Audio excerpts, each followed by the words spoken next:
Hey everyone, welcome back to our slash ash. I do work here, lady. In this collection of ripe stories, picture this. You walk into a dealership to purchase a $140,000 sports car, and the salesperson not only refuses to unlock the door, but actually calls security to have you removed. The only catch, you happen to be the person responsible for signing her paycheck. Let's get right into it. But before that, let's start with a story called Nearly Getting Locked Up in a Mental Health Hospital, posted on our slash I do work here lady on Reddit. So, some context first. Years ago, my mother was employed as a nurse at a mental health facility for troubled children, kids who were too young for incarceration, but too mentally unstable to function in society.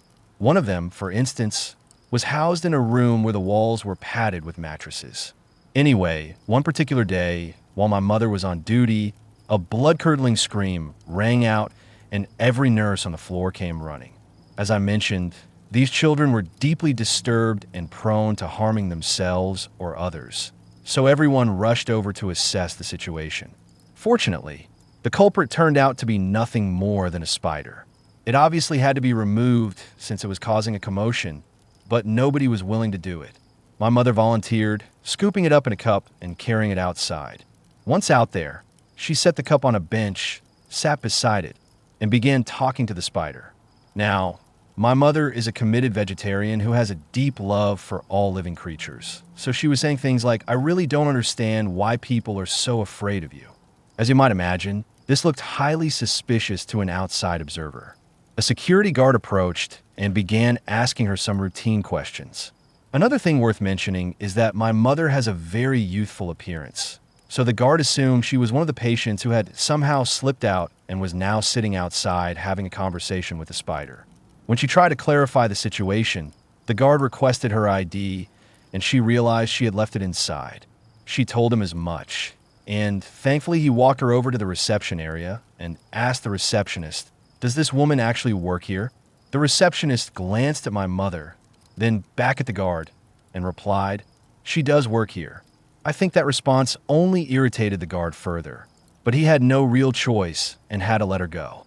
And honestly, guys, I have to say, while our slash I do work here lady usually delivers amusing tales, this one genuinely gave me chills. Though maybe I've just been watching too much American Horror Story Season 2, Asylum. Fantastic show, by the way. Moving on, the next story is titled Arrogant Karen Worker harasses me thinking I'm nobody, but I am the CEO. A little background. I own a dealership group. I don't own the luxury brand itself. Think the major German or Italian names, but I operate several dealerships that carry these high-end vehicles. I've spent 20 years in the automotive industry, beginning as a lot porter washing cars and climbing all the way to ownership. I know every trick, every sales technique, and every kind of buyer. My approach has always been straightforward. Treat every single person who walks through that door as though they're about to purchase the most expensive vehicle on the lot, no matter what they look like. I've sold six-figure convertibles to guys wearing muddy work boots and turned away men in three-piece suits who disrespected my receptionist. Money is money, but respect has to be earned. Recently, we opened a new flagship location in a very upscale area. It's a stunning building. Glass walls, marble floors, an espresso bar, the whole package. To staff it, we transferred some of our top people, but we also needed to hire externally to cover the remaining positions. That's where Karen enters the picture. Karen was a new hire, poached from a competing dealership. On paper, she was exceptional. Her numbers during the first 2 months were astronomical. She was moving units that had been collecting dust for months and upselling packages with the skill of a magician. However, along with those impressive figures came rumors. My general manager at that location, let's call him Dave, had flagged that while her sales performance was outstanding, her conduct on the floor was aggressive. We'd received a handful of vague complaints about her attitude, but nothing solid enough to justify terminating a top earner. Unfortunately, in the car business, a lot of poor behavior gets excused when the salesperson is generating revenue. But I don't do well with rumors. I prefer to witness things for myself. So I decided to conduct a little personal field research. The plan was simple. I'd visit the new location unannounced, dressed casually to observe how things were actually running and how customers were genuinely being treated. I didn't go full undercover boss with a disguise or anything like that. I simply left my usual suit at home. It was a Saturday, typically our busiest day, and I threw on a pair of faded jeans, a plain gray t-shirt, and a set of slightly worn, comfortable sneakers. And by the way, guys, I have to say, I absolutely love these undercover boss type stories. Also, drop a comment letting me know what your ultimate dream car is.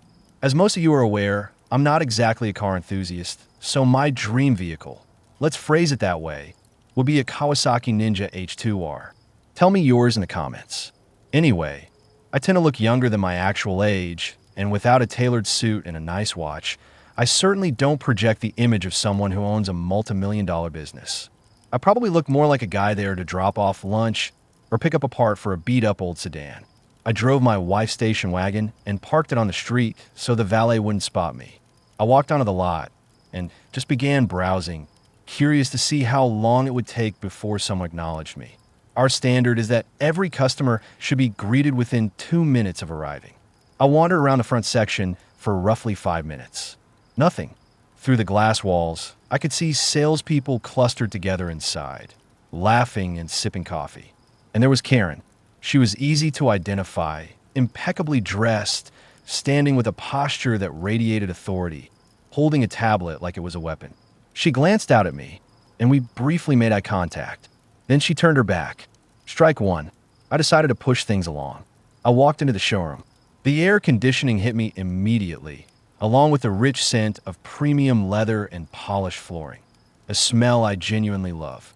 I walked straight over to the showroom's centerpiece, a top-of-the-line sports coupe, fully loaded, with a sticker price sitting just above $140,000. An absolutely stunning machine. Aggressive lines, matte paint finish.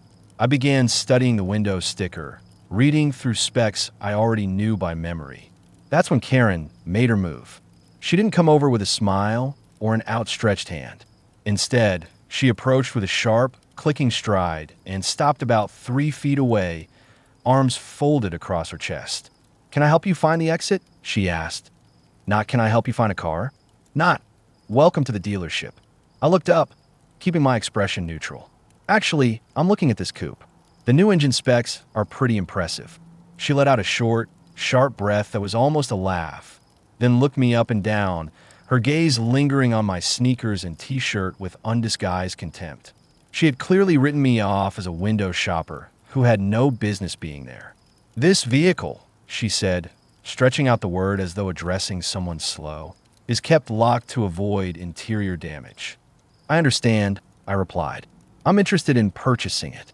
I like to sit inside and get a sense of the driving position." She smirked. "Sir, these vehicles begin at $80,000, she said, gesturing loosely toward the other end of the room. "And that particular one is considerably more. You might find the used lot down the street more suitable.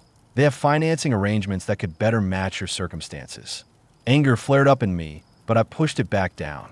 This was precisely what I had come to see. This was the behavior Dave had been hinting at. She was profiling me entirely based on my clothing. "I'm not interested in the used lot," I said calmly. "I'm interested in this car. Are you going to open it, or should I find another salesperson?" Her eyes narrowed. To her, I was just a nuisance, a time-wasting tire kicker eating into her day. She was the star performer who had been crushing numbers, and she clearly viewed anyone who didn't look like a walking wallet as nothing but an obstacle between her and her next commission. "Look," she said, dropping any remaining pretense of professionalism. "I don't spend my time on people who aren't serious buyers. You're obviously here to snap a few photos for Instagram or just daydream a little.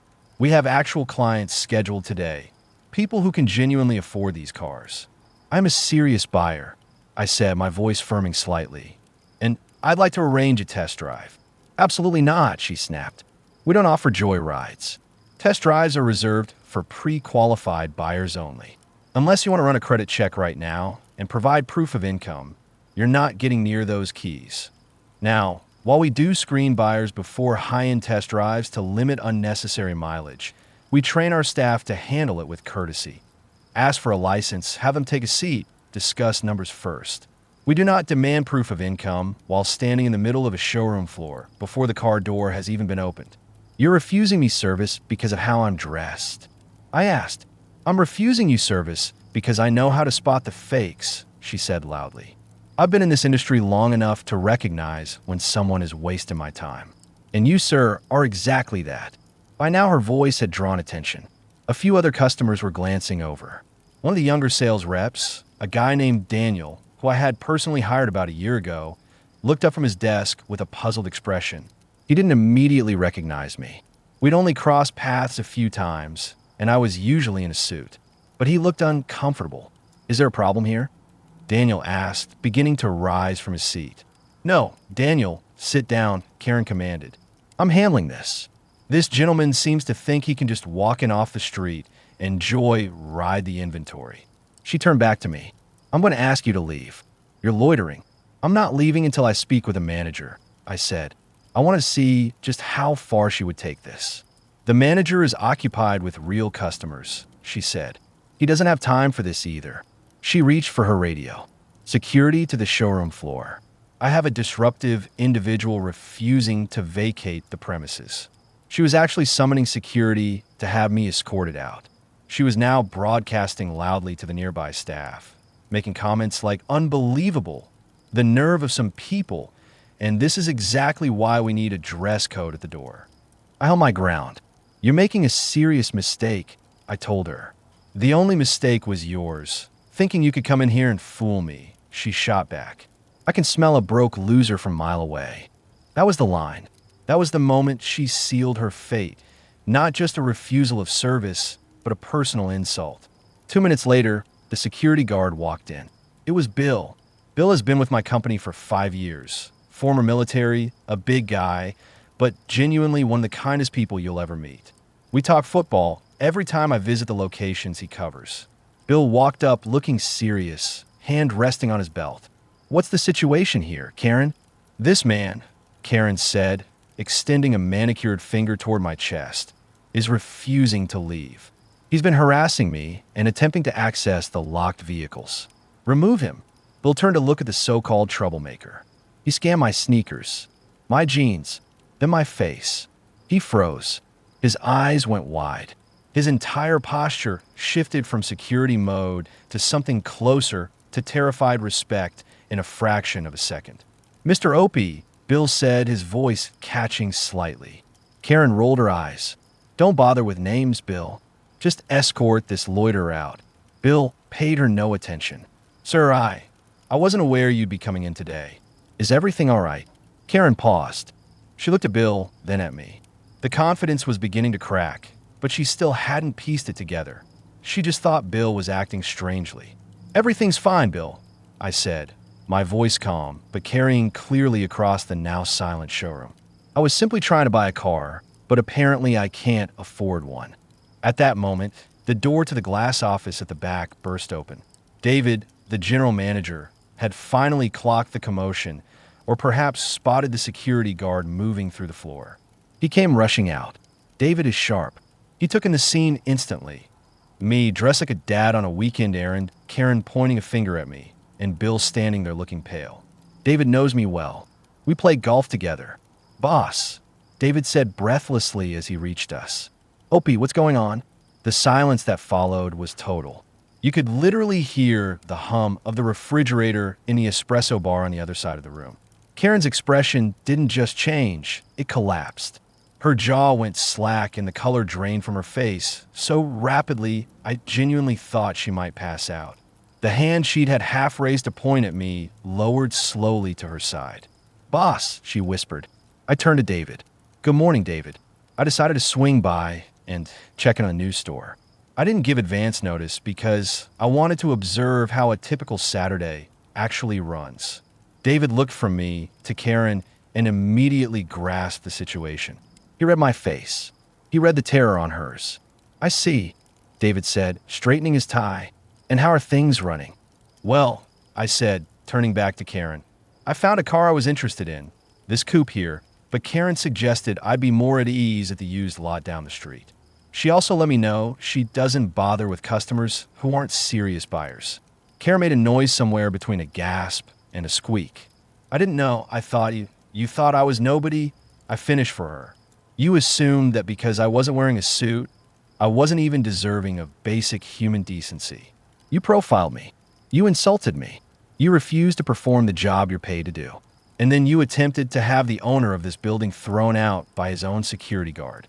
Sir, she stammered, every trace of her earlier aggression replaced by panic. I was just protecting the inventory. We get a lot of. I look like a customer. I cut in. I look like a human being, and you treated me like dirt. I glanced around the room. Every salesperson was watching. Customers were watching. This had become a lesson whether I intended it to be or not. David, I said, office now. Bring Karen. I walked into the GM's office without waiting. I sat behind David's desk. A deliberate power move, I'll admit, but I was furious. David and Karen enter a moment later. David closed the door behind them. Karen was visibly trembling. I need to explain, she began, her voice shaking. My sales numbers. I've been the top performer for 2 straight months. I just prioritize qualified leads.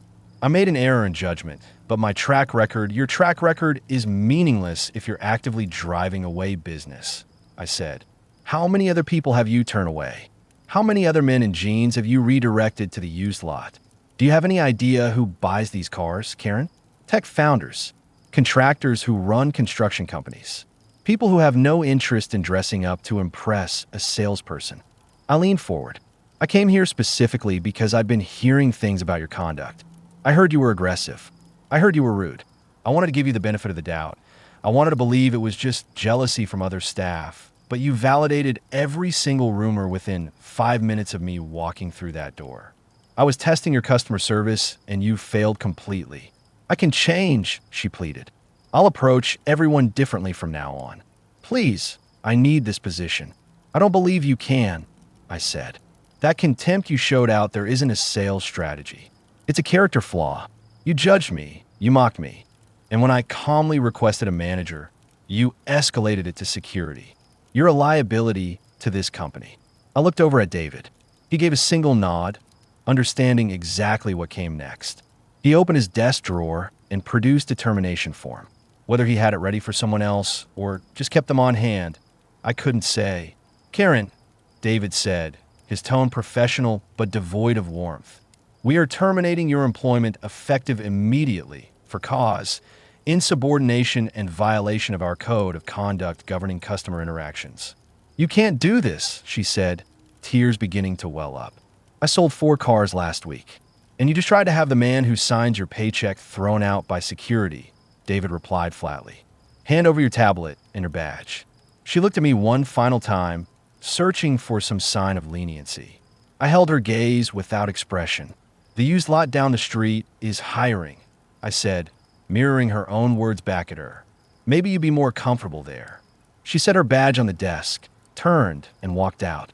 We watched through the glass walls as she collected her purse from her desk and made her way out the front door, passing right by the security guard she had sicked on me just minutes earlier.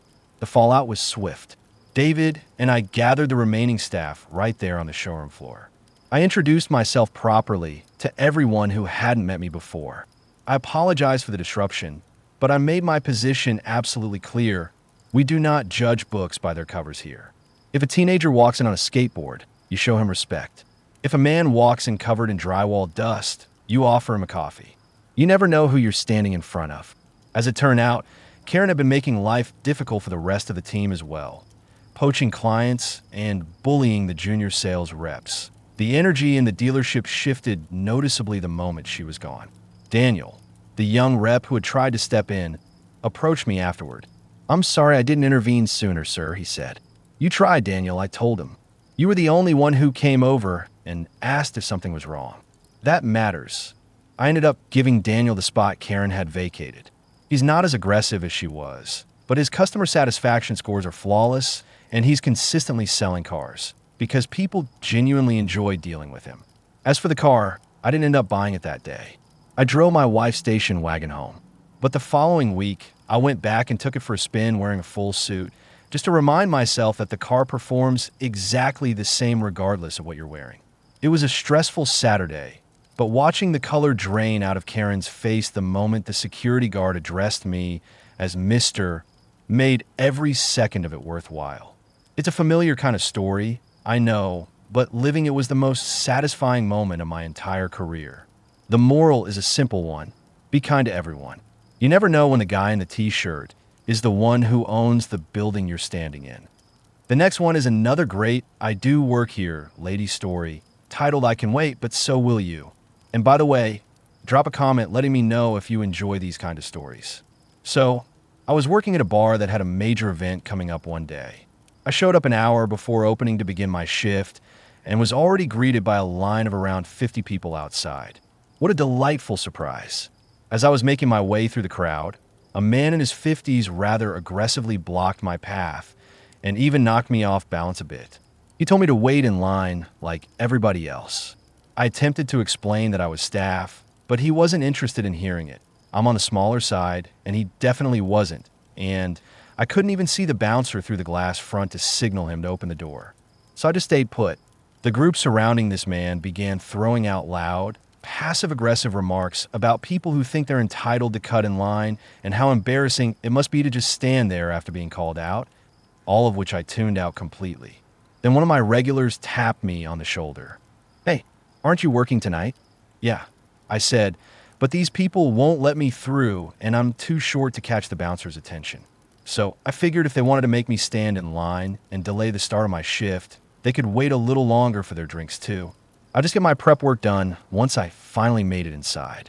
The looks on their faces were absolutely priceless. Bonus points to my regular for absolutely tearing into them for blocking the best bartender in the place from doing her job. The loud guy and his entire group apologized repeatedly throughout the evening and left a generous tip. Now on to the next one: Karen parking drama. A Karen who lives near me complained that my roommate and I were parking in the same parking spot, the one right beside the walkway leading up to the apartment building. We both ride motorcycles, and while both bikes belong to me, my roommate uses one of them to commute to work. She accused me of using my second bike to effectively claim a reserved spot, even though no one in the complex has assigned parking, and declared that what I was doing was unfair and constituted cheating. I told her, all right, I'll stop parking both bikes in the same space. She seemed satisfied with that and left. About an hour later, I had all 7 of my motorcycles, 5 of which I retrieved from the garage I rent on the far side of the complex, parked in front of the building, occupying every prime space along the walkway. Karen went straight to management. Management came and knocked on my door. "We can't have you occupying every parking spot." "Let me guess," Karen complained. "Yes." "Well, she told me I'm not allowed to park 2 bikes in one space to reserve it." I wasn't reserving it. My roommate and I both ride, so we park both in one spot. The bikes are mine, but I handed the keys of one over to my roommate for his daily commute. The other is my personal ride.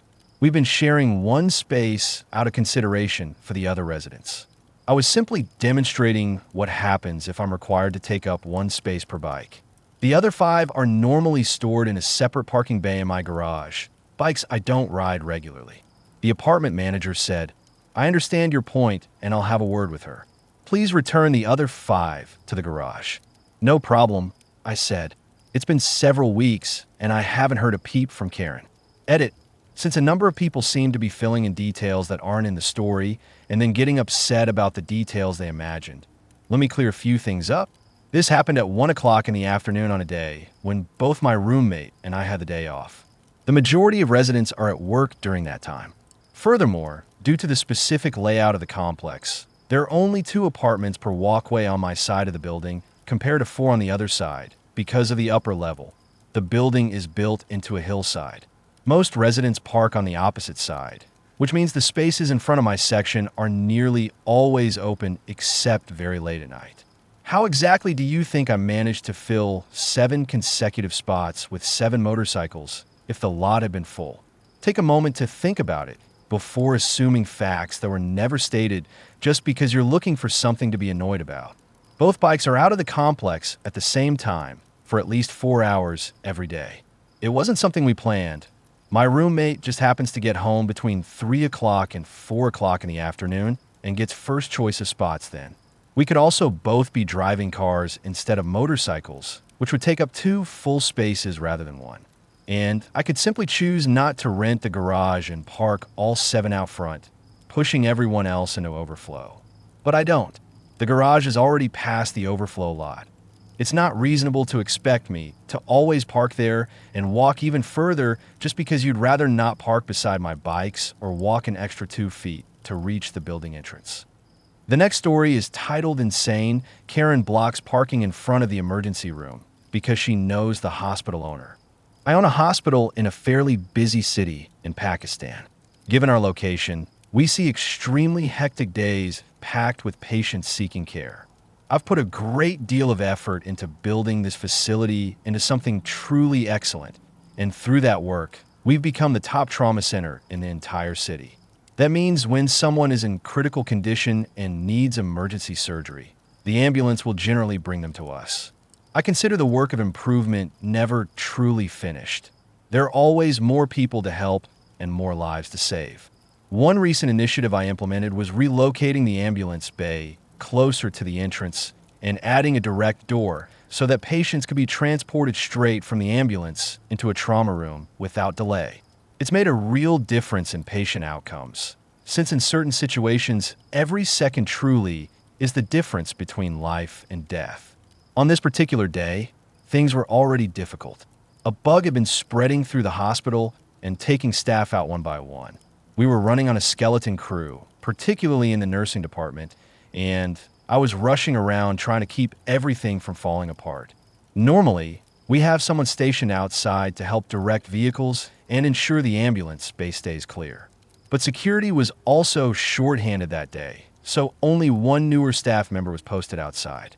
I got a radio call to come out front because of an issue, and the moment I stepped outside, I saw it clearly. An SUV parked directly in the ambulance bay, and a Karen standing there arguing with a new worker, flatly refusing to move her vehicle.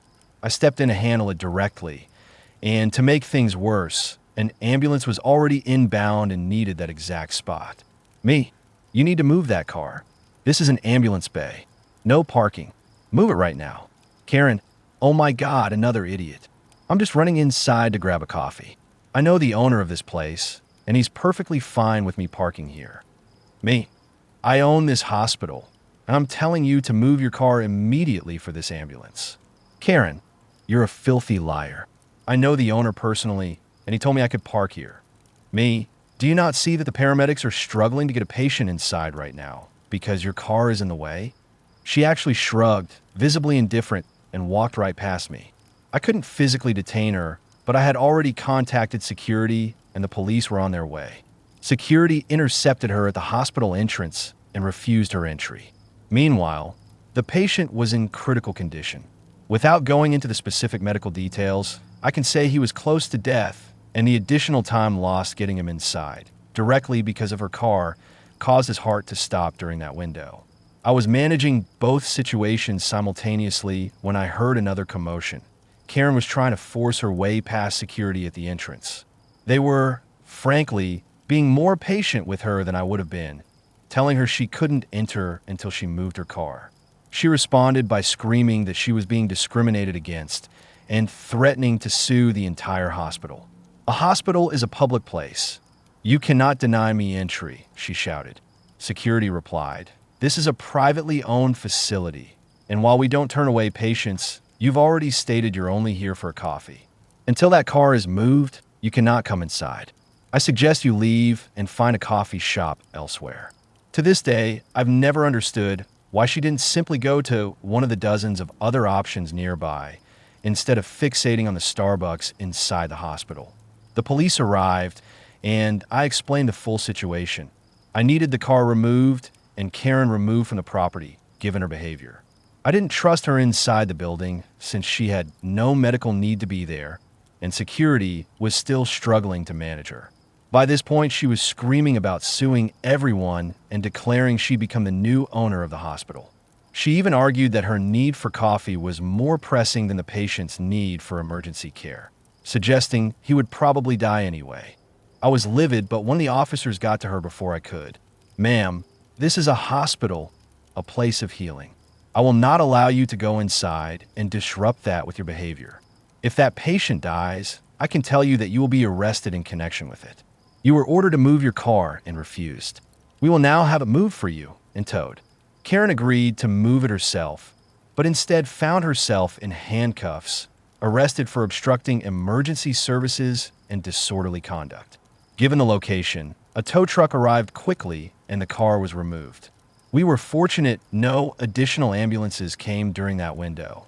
I thank the officers and, with Karen now dealt with, returned my focus to the real emergency, finding out the patient's status. Back inside, I learned he was alive and had been stabilized. However, the delay in restoring his cardiac function had been long enough to cause lasting damage that would affect his life permanently. This was a direct result of Karen's actions, and I made sure a formal report was filed so that law enforcement could pursue appropriate charges. I was deeply grateful my staff had managed to save him, but I was consumed with fury at how entirely indifferent Karen had been to another human being's life. How, in her mind, a cup of coffee had been worth more than someone surviving. Given the relentless nature of the job, I eventually lost track of the Karen situation for a while, until I was contacted to provide a statement for her trial. The charges were moving forward, and additional counts had been added given the lasting harm to my patient. I didn't soften anything in my statement. I described exactly what happened and the full extent of its consequences. I have no idea what Karen told the judge, but based on her behavior that day, I'd guess she showed the same degree of empathy, which is to say none. What I did eventually learn was that she was ordered to pay a substantial amount in fines and legal fees and was sentenced to prison.